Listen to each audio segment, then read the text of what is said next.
যখন বলবো আপনারা আজকে এখানে কেন এসেছেন, আপনাদের কি দাবি? আমরা 2019-এ ফার্স্ট আমাদের পরীক্ষা চালু হয় পিএসসির দ্বারা, ICDS supervisor group B post.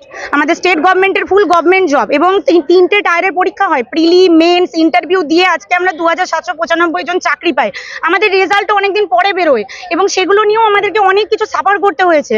আজকে আমি একা একটা মেয়ে কথা বলছি, কিন্তু একটা কথা বলবো, আমি প্রত্যেকটা ডিস্ট্রিক্টের প্রত্যেকটা মেয়ের হয়ে বলছি, তাদের বাড়িতে এমন পরিস্থিতি, কারোর বাড়িতে তার বাবার হয়তো বাইপাস সার্জারি হয়েছে, কারুর মা হয়তো বেড রিডেন, তারা আমাদেরকে ফোন করে বলে যে তোমরা কলকাতায় থাকো, তোমরা একটু যাও। তোমরা আমার নিজের বাড়ি দক্ষিণ দিনাজপুর।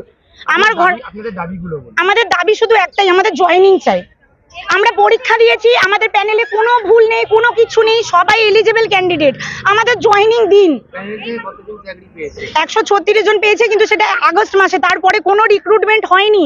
এবং আমরা আজকে এই পরিস্থিতিতে আসতাম না। আমরা প্রত্যেক দিন নিয়ম করে ডিপার্টমেন্টে আসি, ডিপার্টমেন্টের বিভিন্ন লোকের কাছে হাতে পায়ে ধরে জিজ্ঞাসা করেছি যে আমাদের জয়েনিংটা কবে হবে, একটু সদুত্তর দিন। কেউ কোনো কথা বলেনি।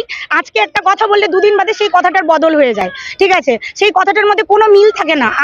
আমরা চাইছি যে ওনারা বলুন যে কবে আমাদের জয়েনিং হবে, তার লিখিত দিন আমরা জানতে চাইছি। তো আজকে আপনারা কি করতে চাইছেন? আমরা শুধু শান্তিপূর্ণভাবে বসতে চাইছি, আমাদের দাবিটা জানাতে চাইছি। আজকে দেখুন, আজকে পশ্চিমবঙ্গে একটা পরীক্ষার ফর্ম ফিল আপ হলে 10 লাখ ফর্ম ফিল আপ হয়। পিএসসি ক্লার্কশিপের ফর্ম ফিল আপ হয়েছে, 8 লাখ পরীক্ষার্থী পরীক্ষার জন্য অ্যাপ্লাই করেছে। তাদের ভবিষ্যৎ কোথায়? আমরা আজকে রাস্তায় বসে আছি, কারণ কি আমরা গ্রুপ বি পোস্টে চাকরি পেয়েছি। এটা একটা যথেষ্ট গভর্নমেন্টের একটা ভালো এলিজিবল পোস্ট। সেখানে আমরা 3 টায়ারের পরীক্ষা দিয়ে আজকে রাস্তায় বসে আছি। আমাদেরকে রাস্তায় এসে নামতে হয়েছে, কারণ ডিপার্টমেন্ট আমাদেরকে কোনো উত্তর দেয়নি। 2795 জন। আর কতজন ক্যান্ডিডেট ছিলেন টোটাল? 2931 জন।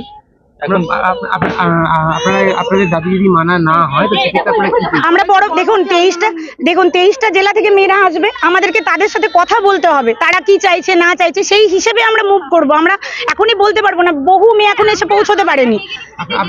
আমরা নেগেটিভ কোনো কিছুতে যেতে চাই না, আমাদের শুধু জয়েনিং চাই। আমার নাম দেবলীনা প্রামাণিক, বাড়ি দক্ষিণ দিনাজপুর। আপনারা কার কাছে দেবেন ডেপুটেশনটা আজকে?